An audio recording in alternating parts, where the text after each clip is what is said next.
We have started discussed about this semiconductor basic कि semiconductor क्या है, what is the definition and what are the two different semiconductor जो हम यहाँ पे इस इलेक्ट्रॉनिक्स में बात करते हैं, that is silicon and germanium। और हमने कॉन्सेप्ट पढ़ा था कि इंट्रिंसिक सेमीकंडक्टर बेसिकली कैसे बनाया गया है। इंट्रिंसिक सेमीकंडक्टर बनाया गया है, इम्प्योर सेमीकंडक्टर बनाया गया है in two categories, one is called n type and p type.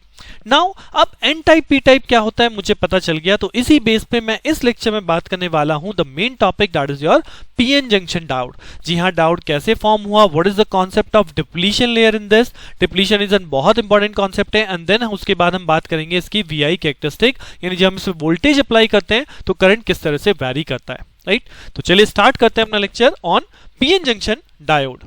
So PN junction diode as the name define PN junction, यानी कि क्या किया जा रहा है, एक P टाइप सेमीकंडक्टर को अगर मैं एक N टाइप सेमीकंडक्टर के साथ ज्वाइन कर दूं तो it will form me a PN junction diode. अब क्या होता है, जैसे ही आप इन P टाइप और N टाइप सेमीकंडक्टर को एक साथ ज्वाइन कराएंगे तो बेसिकली होगा क्या, हम लोग पढ़ चुके हैं कि P टाइप बेसिकली क्या कंटेन करता है। P टाइप के अंदर है हमारे पास, हमने पढ़ा था P टाइप के अंदर कौन मेजॉरिटी है, P टाइप के अंदर है मेजॉरिटी होल्स। और P टाइप बना किससे है, P टाइप बना है एक्सेप्टर इंप्योरिटी डालने से। तो P टाइप में बेसिकली दो टाइप की कैटेगरी होती है, दो टाइप के इलेक्ट्रॉन्स अवेलेबल हैं, एटम्स अवेलेबल हैं। One is called majority charge career that is called hold, and the second thing is called minority charge carrier जिन्हें हम बोलते हैं यहाँ पे एक्सेप्टर आयंस, राइट। ये मोबाइल आयन होते हैं, ये मोबाइल आयन है, बट ये इमोबाइल आयन बोले जाते हैं। इमोबाइल मतलब इनमें कोई मोबिलिटी नहीं है, यानी ये मूव नहीं कर सकते। सेम चीज आपके एन टाइप रीजन में है। N type region consist of majority charge carrier electron, और क्योंकि एन टाइप बना था डोनर आयंस से तो यहाँ पे डोनर आयंस भी अवेलेबल हैं। These are called immobile ions, mobility नहीं होती। तो जैसे ही आपने इस N और P टाइप को आपस में ज्वाइन किया तो क्या होगा, holes from the P region diffuse into the N region and recombine with the electrons in the N region and neutralize each other। जो हमारी बेसिक टेंडेंसी है इलेक्ट्रॉन एंड होल की, तो वही चीज यहां पे हो रही है कि hole will move into this N region, और होल इलेक्ट्रॉन के साथ क्या हो जाता है, रिकंबाइन हो जाता है, मतलब एक दूसरे को न्यूट्रलाइज कर देते हैं। इसी तरह से हम लिख सकते हैं एन टाइप से जो इलेक्ट्रॉन है वो आपके पी टाइप में मूव कर जाते हैं, और यहाँ पे जो होल्स हैं उनके साथ क्या हो जाएंगे, उनके साथ कंबाइन हो जाएंगे, कॉम्बिनेशन क्रिएट होगा जिसे हम बोलते हैं recombination, and they will be neutralize each other. Now अब क्या हुआ, अब हमने बोला कि P टाइप से आपके होल जो हैं वो N टाइप में डिफ्यूज हो गए, तो ये डिफ्यूजन आपका यहाँ पे क्या बच जाएगा, जो होल्स हैं वो तो यहाँ पे खत्म हो गए, बट यहाँ पे क्या बचा रहेगा, यहाँ पे बचा रहेगा आपका negative ions. That means diffusion of holes leave acceptor ions on the left of the junction.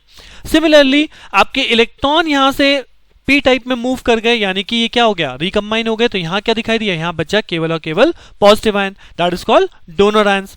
तो दैट मींस आपको इस N टाइप पे दिखाई देगा एक कंप्लीट पॉजिटिव चार्ज, और P टाइप साइड पे दिखाई देगा कंप्लीट नेगेटिव चार्ज, जो कि एक इलेक्ट्रिक फील्ड पोटेंशियल यहां पे जनरेट कर देता है, जो कि फर्दर आपके इलेक्ट्रॉन और होल्स को रिकंबाइन होने से रोक देता है। यानी कि यहाँ पे क्या जनरेट हो गया, this is called the type of barrier, कि यहाँ पे एक बैरियर जनरेट हो गया। अब ये बैरियर फर्दर रिकॉम्बिनेशन को नहीं होने देगा, फर्दर इलेक्ट्रॉन एन टाइप से मूव नहीं कर पाएंगे, फर्दर होल्स जो है वो पी टाइप से मूव नहीं कर पाएंगे, राइट। तो this is the concept of depletion layer. ये जो रीजन यहाँ पे फॉर्म हुआ है, बैरियर फॉर्म हुआ है, इसे डिप्लीशन बैरियर भी बोलते हैं, जंक्शन पोटेंशियल बोलते हैं, बैरियर पोटेंशियल बोलते हैं, कट इन वोल्टेज बोलते हैं, और ये जो पर्टिकुलर रीजन यहाँ पे फॉर्म हुआ है इस रीजन को हम बोलते हैं डिप्लीशन रीजन। तो बेसिकली डिप्लीशन लेयर कॉन्सेप्ट बहुत इंपॉर्टेंट क्वेश्चन है पीएन जंक्शन डायोड के रेस्पेक्ट में, कि जैसे ही आपने P और N टाइप सेमीकंडक्टर को कंबाइन किया तो क्या हुआ, आपके होल्स N टाइप की तरफ चले गए, बचा यहाँ पे एक्सेप्टर आयंस, इलेक्ट्रॉन जो है वो P टाइप की तरफ चले गए, बचा यहाँ पे डोनर आयन। तो एक तरह से इस जंक्शन के नियर बाय एरिया में आपको केवल प्योर नेगेटिव और प्योर पॉजिटिव चार्ज ही दिखाई देता है, जिसे हम यहाँ पे बोलते हैं depletion region. Now the second main important question जो यहाँ पे इस डिप्लीशन लेयर के ऊपर आता है, दैट इज कॉल्ड कि what effect on your depletion layer comes, कि डिप्लीशन लेयर पे क्या इंपैक्ट होगा जब मैं इस पीएन जंक्शन डायोड को बैटरी सोर्स से कनेक्ट करूंगा, राइट। अब पीएन जंक्शन को जब हम बैटरी से कनेक्ट करते हैं, जब इस डायोड को बैटरी से कनेक्ट करते हैं, तो this particular process is called, that is called a biasing. इसमें हम क्या लिखते हैं कि पीएन जंक्शन डायोड को अगर बासिंग बोल रहे हैं तो बासिंग का मतलब है when a PN junction diode is connected across an electric supply और अ बैटरी। अब बैटरी को दो कैटेगरी में यहां पे कनेक्ट कर सकते हो। कैसे, आप इसको दो टाइप की बासिंग बोलते हैं, दैट इज कॉल्ड फॉरवर्ड बास एंड रिवर्स बास। क्या मतलब है इसका? अब अगर मैंने बोला है मैं बैटरी को कनेक्ट कर रहा हूं तो मेरे पास दो ऑप्शन है, या तो मैं इस पी टाइप को बैटरी के पॉजिटिव टर्मिनल से कनेक्ट कर दूं, या मैं इस पी टाइप को बैटरी के नेगेटिव टर्मिनल से कनेक्ट कर दूं और एन टाइप को बैटरी के पॉजिटिव टर्मिनल से कनेक्ट कर दूं। मतलब क्या हुआ, एक बार पी पॉजिटिव से कनेक्ट हो जाएगा, यानी सेम टाइप पोलैरिटी, और सेम टाइप पोलैरिटी को हम यहां पे बोलते हैं फॉरवर्ड बास connection, right.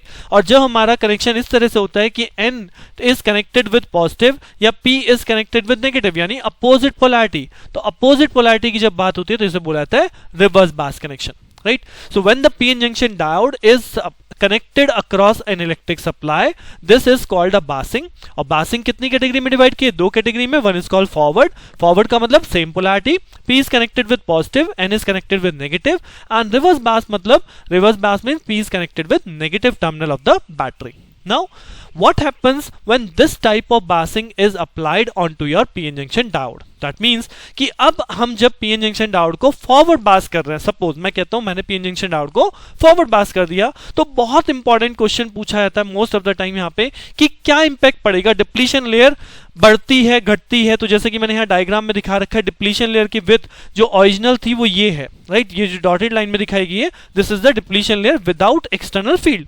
But when you apply the positive voltage जो कि आपने फॉरवर्ड बासिंग में लगाई है, P is connected to the positive terminal of the battery, तो यहां पे लिखा है depletion layer with external field. यहां पे डिप्लीशन लेयर की विड्थ हमने कम कर दी। ऐसा क्यों हुआ, डिक्रीज क्यों होती है? ये कॉन्सेप्ट बहुत बार पूछा जाता है और most of the time interview question में या कहीं वाइवा में आपसे पूछा जाता है, बट वहां पे कई स्टूडेंट होते हैं जो इसका आंसर बहुत अच्छे से नहीं दे पाते। और बिल्कुल सिंपल सा आंसर है, मैं आपको प्रैक्टिकली यहाँ पे बिल्कुल बेसिक से समझा रहा हूँ जो आपको याद रह जाए, राइट। वो कैसे? अभी हमने यहाँ पे देखा था कि अगर ये हमारी क्या है, ये हमारा जंक्शन है, तो इस जंक्शन के नियर अबाउट यहाँ पे क्या होगा, नेगेटिव आयंस होंगे, यहाँ पे क्या होंगे, पॉजिटिव आयंस होंगे, राइट। अब अगर मैं बोलता हूं कि मैंने इसमें पॉजिटिव बैटरी अप्लाई कर दी, right, I am connecting with the positive terminal, तो ये पॉजिटिव बैटरी अगर इस पी टाइप पे आपने अप्लाई करी है, तो इन नेगेटिव आयंस, ये तो इमोबाइल है ना, बट इन नेगेटिव आयंस को अपनी तरफ अट्रैक्ट करेगी या रिपेल करेगी, राइट। क्वेश्चन इज दिस कि ये पॉजिटिव बैटरी इस नेगेटिव आयन को अपनी तरफ अट्रैक्ट करेगी या अपनी तरफ रिपेल करेगी? तो इसका आंसर क्या है? जी हां, अपनी तरफ अट्रैक्ट करेगी, राइट। सो अगर अट्रैक्शन होगा तो दैट मींस यहां से अगर मैं कहता हूं पहले 3 नेगेटिव आयन थे, आपने पॉजिटिव चार्ज लगा दिया, पॉजिटिव बैटरी से कनेक्ट कर दिया, सो हो सकता है ये एक आयन निकल के इस पॉजिटिव बैटरी की तरफ अट्रैक्ट हो गया। So how many ions remains? Now it remains 2 ions. Similarly आपने यहां पे नेगेटिव टर्मिनल को इस एन टाइप से कनेक्ट किया और यहां पे आपके पॉजिटिव आयंस हैं, तो ये जो पॉजिटिव आयन है इनमें से एक आयन निकल गया, तो यहां पे पॉजिटिव आयंस की वैल्यू भी कम हो गई ना। दैट मींस जो चीज पहले यहां पे बना रहे थे 3 नेगेटिव और 3 पॉजिटिव आयन, अब जैसे ही आपने इस बैटरी सोर्स को कनेक्ट करा तो ये 3 नहीं रही, ये कुछ कम हो गए। तो जो जंक्शन पोटेंशियल पहले जनरेट हो रहा था वो जंक्शन पोटेंशियल कम हो गया, इसी चीज की वजह से बोला जाता है डिप्लीशन लेयर विड्थ हमारी कम हो जाती है when we apply the forward bias, right. अब इसी का अपोजिट सोचिए, अगर आप यहां पे रिवर्स बास केस कर रहे हो, तो if you are doing the reverse biasing, यानी कि आपने पॉजिटिव पी टाइप सेमीकंडक्टर को negative terminal of the battery से कनेक्ट कर दिया, अब क्या होगा? अब अगर यही कॉन्सेप्ट मैं आपको दूं कि सपोज यहां पे नेगेटिव आयंस थे और यहां पे आपके पॉजिटिव आयंस थे, राइट। अब आपने बैटरी कनेक्शन अप्लाई किया, अब की बार क्या होगा? अब की बार ये नेगेटिव जो बैटरी कनेक्शन लगाया गया, ये यहां पे और भी कोई इमोबाइल आयन होगा, उस इमोबाइल आयन को रिपेल करेगा और इस जंक्शन पोटेंशियल में ऐड ऑन कर देगा, राइट। जंक्शन की तरफ पुश करेगा ना। ऐसे ये पॉजिटिव चार्ज यहां पे जो आपके डोनर आयंस हैं इनको रिपेल करेगा और रिपेल करके जंक्शन की तरफ पुश ऑन कर देगा। तो क्या हो रहा है? जंक्शन पे नेट नेगेटिव और नेट पॉजिटिव चार्ज बढ़ रहा है, that means potential barrier at the junction increase हो रहा है। इसी चीज को हम यहां पे बोलते हैं डिप्लीशन लेयर इंक्रीज करती है when the external battery is applied in reverse बास, राइट। तो बहुत इंपॉर्टेंट क्वेश्चन है कि फॉरवर्ड बास में डिप्लीशन लेयर डिक्रीज होती है और रिवर्स बास में डिप्लीशन लेयर इंक्रीज होती है। अब अगर इसी कॉन्सेप्ट को हम वर्किंग में कन्वर्ट कर दें, वर्किंग भी ये चीज होती है, अगर आप किसी डिवाइस की वर्किंग पढ़ना चाहते हैं तो वर्किंग का मतलब ये है when we apply the battery source then the working start, right. तो अगर वर्किंग की हम बात करें, वर्किंग से ही ये मेन चीज निकल के कैलकुलेट होकर आती है, that is called VI curve, यानी कि अप्लाइड वोल्टेज के रिस्पेक्ट में करंट किस तरह से फ्लो करता है in your PN junction diode, इसी का बन जाता है वीआई कर्व। तो अगर मैं यहां पे जो अभी तक हमने थ्योरी पढ़ी उसकी हम बात करें, तो अगर हम फॉरवर्ड बास की बात करते हैं, फॉरवर्ड बास। तो क्या मैंने जैसे ही फॉरवर्ड वोल्टेज यहाँ पे अप्लाई करी, सपोज मैं यहाँ 5 वोल्ट अप्लाई कर देता हूँ, तो क्या मेरा यहाँ करंट फ्लो होना स्टार्ट हो जाएगा? जी नहीं, करंट फ्लो होना स्टार्ट नहीं होगा। कब तक? जब तक कि ये डिप्लीशन लेयर हमने पढ़ी है, जब तक कि डिप्लीशन लेयर खत्म नहीं हो जाती, रिमूव नहीं हो जाती, तब तक यहाँ पे कोई करंट फ्लो नहीं कर सकता, राइट? तो यही होता है जब हम जीरो पोटेंशियल अप्लाई करते हैं, when we apply the zero external voltage, at this case no current flow due to the junction potential due to the depletion layer, right? तो यहाँ पे आपका करंट कुछ नहीं फ्लो हो रहा। अब आपने वोल्टेज को इंक्रीज करना शुरू किया, बट अभी भी करंट फ्लो नहीं हुआ। एक पर्टिकुलर पॉइंट ऐसा आएगा जब आप वो फॉरवर्ड वोल्टेज को इंक्रीज कर रहे हैं तो डिप्लीशन लेयर क्या हो रही है? डिप्लीशन लेयर डिक्रीज करती जा रही है, डिप्लीशन लेयर डिक्रीज करती जा रही है। एक पर्टिकुलर पॉइंट आएगा जहां पे डिप्लीशन लेयर बिल्कुल वैनिश हो जाएगी, and that particular point is called the knee voltage, right? जैसे ही आप इस पर्टिकुलर वोल्टेज से ऊपर निकलेंगे, डिप्लीशन लेयर खत्म हो जाएगी, और डिप्लीशन लेयर खत्म होने का मतलब है कि अब यहां पे कोई डिप्लीशन लेयर नहीं है, current start flow from negative to positive terminal, right? क्योंकि अब यहां पे कोई डिप्लीशन लेयर नहीं बची। तो जैसे जैसे उसके बाद आप वोल्टेज बढ़ाते जाते हैं, आपका करंट बहुत तेजी से राइज करता है, और इसमें क्या रिलेशन है, किस रिलेशन से करंट वैरी करता है, वो हम देखेंगे अपने नेक्स्ट लेक्चर में। बट फिलहाल हम यहाँ केवल थ्योरेटिकल कॉन्सेप्ट समझ रहे हैं कि जब तक हमने जीरो वोल्टेज अप्लाई करी, करंट एकदम फ्लो नहीं करेगा, बिकॉज यहाँ पे डिप्लीशन लेयर है। जैसे ही हमने वोल्टेज की वैल्यू एक पर्टिकुलर वोल्टेज से ज्यादा बनती है, नी वोल्टेज से ज्यादा बनती है, उसके बाद आपका डिप्लीशन लेयर ब्रेक हो जाती है, डिप्लीशन लेयर खत्म हो जाती है, और उसके बाद हमारा करंट फ्लो होना शुरू होता है। तो what is this basically? Knee voltage. Knee voltage एक बहुत इंपॉर्टेंट कॉन्सेप्ट है, बहुत बार पूछा है। What do you mean by knee voltage? और कट इन वोल्टेज भी इसे बोलते हैं, that is also known as cut in voltage. इसका मतलब है the minimum voltage required to turn on your diode. जब तक आपका डायोड ऑन नहीं होगा, जब तक ये मिनिमम वोल्टेज नहीं लगाई जाती, जैसे सिलिकॉन के केस में मैंने यहाँ पे लिखा है, this is in case of silicon this is 0.7 volt. तो जब तक आप 0.7 वोल्ट मिनिमम वोल्टेज नहीं लगाओगे सिलिकॉन डायोड के ऊपर, वो डायोड ऑन नहीं होने वाला। अगर वो डायोड जर्मेनियम मटेरियल का है तो then it is known, then the knee voltage is 0.3 volt, यानी 0.3 volt required to turn on that particular germanium diode. बहुत इंपॉर्टेंट ये दोनों वैल्यूज हैं जो आपको याद रखनी है, क्योंकि आगे जितने भी आप डिवाइसेस पढ़ेंगे उनमें कहीं ना कहीं ये वैल्यू कहीं ना कहीं कॉल हो जाती हैं, राइट? तो ये तो बात हो गई फॉरवर्ड बास के केस में।